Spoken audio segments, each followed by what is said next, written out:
آج آپ کا مضمون اردو کی پہلی آن لائن کلاس ہے جو آپ کی کتاب شاہین سے ہم نے نظم وطن کا نشاں کا انتخاب کیا ہے۔ تو پیارے بچوں، آن لائن کلاس آپ کی بہت کہ دلچسپ رہے گی۔ اس میں آپ گھبرانے کی بالکل ضرورت نہیں ہے۔ ایسے ہی تصور کیجئے جیسے کلاس میں آپ کو پڑھایا جاتا ہے۔ تو آپ اپنی کتاب کا صفحہ نمبر 77 کھولیے۔ ہم سب سے پہلے بلند خوانی کریں گے۔ بلند خوانی میں جو شاعری پڑھی جا رہی ہے وہ وطن کا نشاں، اس کو آپ توجہ سے سنیے اور کتاب میں دیکھیے بھی۔ وطن کا نشان، یہ نشان یہ ہمارے وطن کا نشان، اس سے رشک چمن ہے زمین وطن، اس سے روشن ہوئی یہ جبین وطن، ذرہ ذرہ وطن کا ہوا ذو فشاں، یہ نشان یہ ہمارے وطن کا نشان۔ یہ ہلال آب تیغ خمدار کی، یہ ستارہ چمک بخت بیدار کی، یہ نشان قوم کے ستوتوں کا نشان، یہ نشان یہ ہمارے وطن کا نشان۔ یہ نشان اپنی زرعی روایات کا، یہ نشان غازیوں کی کرامات کا، جن کا جوش مسلسل تھا تیغ رواں، یہ نشان یہ ہمارے وطن کا نشان۔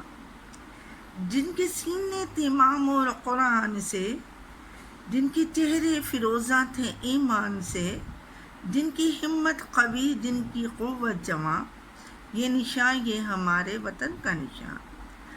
آئے شان تہور دکھاتے ہوئے، گئے نصرت کا پرچم اڑاتے ہوئے، قافلہ قافلہ کارواں کارواں، یہ نشان یہ ہمارے وطن کا نشان۔ یہ ہمیشہ یوں ہی لہلہاتا رہے، جگمگاتا رہے ذو دکھاتا رہے، یہ ابد تک رہے گا یوں ہی ذو فشاں، یہ نشان یہ ہمارے وطن کا نشان۔ بچوں، جس نظم کی ہم نے ابھی بلند خوانی کی، اس کی شاعر صوفی تبسم صاحب تھے۔ ان کا اصلی نام غلام مصطفیٰ تبسم تھا۔ آپ 1899 میں پیدا ہوئے اور 7 فروری 1978 میں لاہور میں انتقال ہوا۔ آپ شاعر اور مصنف بھی تھے۔ بچوں پر آپ نے بہت سی نظمیں لکھی۔ مشہور نظم ٹوٹ بٹوٹ بھی آپ ہی نے لکھی ہے۔ تو میں اس نظم کا آپ کو خلاصہ بتاتی چلوں۔ نظم وطن کے نشان میں شاعر صوفی تبسم نے وطن کے جانبازوں کو وطن کا نشان اور شان قرار دیا ہے، کیونکہ وطن پر جو ہمیں رشک ہے وہ ان جانبازوں کی وجہ سے ہی ہے۔ وطن کا ذرہ ذرہ جو ذو فشاں ہے وہ ان جانبازوں کی وجہ سے ہی ہے۔ ذو فشاں یعنی چمکدار، روشن۔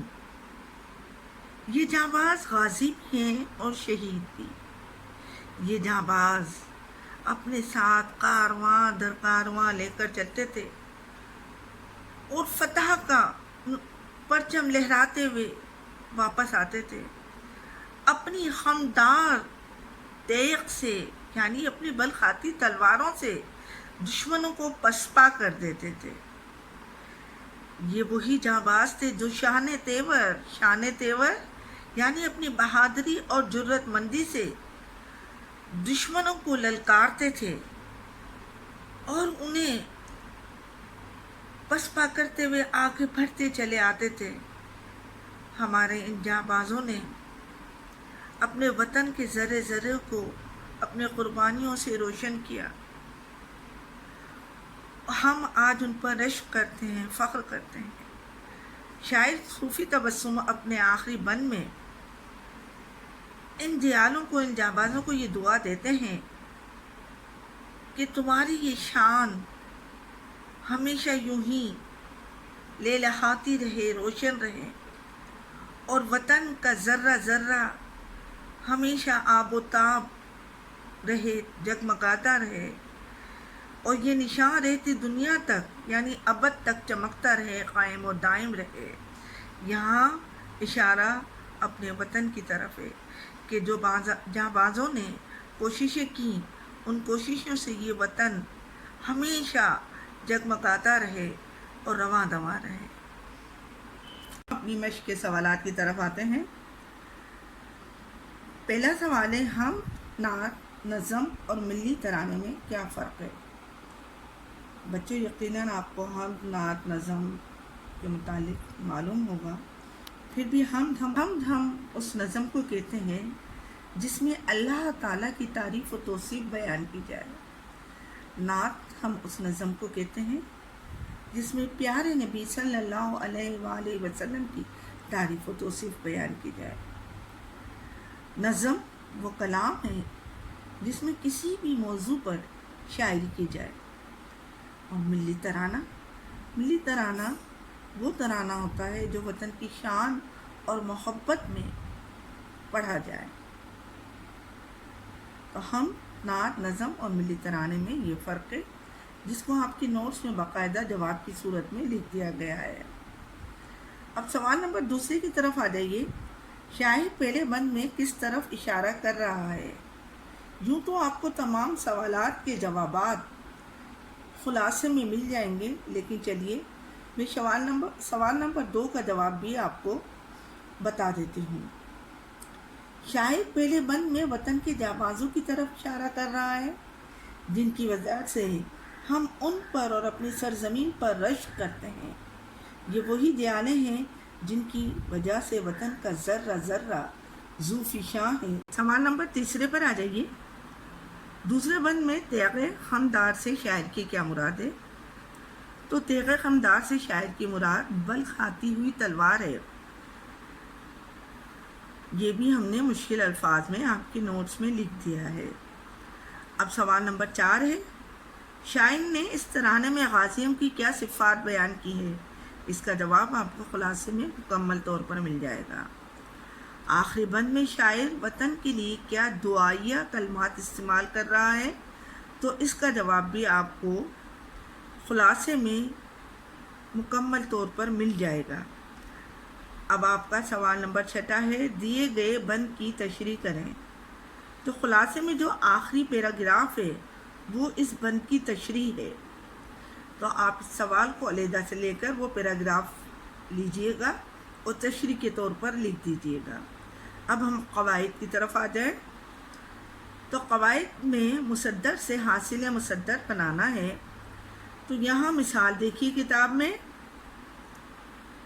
درج ذیل تراکیب سے حاصل مصدر بنانا۔ اب یہ حاصل مصدر بنانا دیکھیے کتنا آسان ہے، حالانکہ آپ کو پہلے بھی سکھایا گیا ہے، پچھلی جماعتوں میں بھی۔ کھیلنا سے آپ نہ ہٹا دیں تو یہ کھیل بن جاتا ہے، اسی طرح سے تھکنا سے نہ ہٹا دیں تو تھکن بن جاتا ہے۔ تو یہ آپ جو ہے اسی طریقے سے آپ تمام کر لیجئے گا اور اپنی مشق کی کاپی میں لکھیے گا۔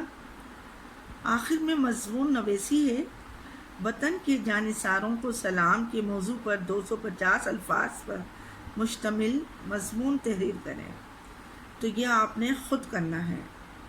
مضمون لکھنے کا طریقہ کار آپ کو بتایا جاتا رہا ہے اور باقاعدہ سمجھایا گیا ہے، اور رمضان کی EVP کلاس میں باقاعدہ مضمون لکھنے کا طریقہ کار سمجھایا گیا تھا اور بتایا گیا تھا۔ اب آپ نے وطن کے جانثاروں کو سلام پر 250 الفاظ میں ہی مضمون تحریر کرنا ہے، جو اپنی مشق کی کاپی میں کریں گے۔ ہاں، اس میں جو کمی بیشی ہوگی جب آپ کو ہم چیک کر دیں گے تو اس میں بتا دیا جائے گا۔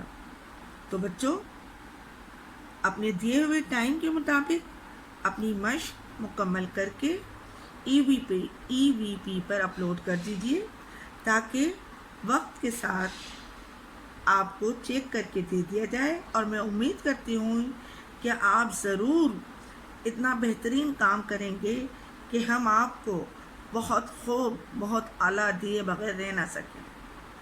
شکریہ، اللہ حافظ۔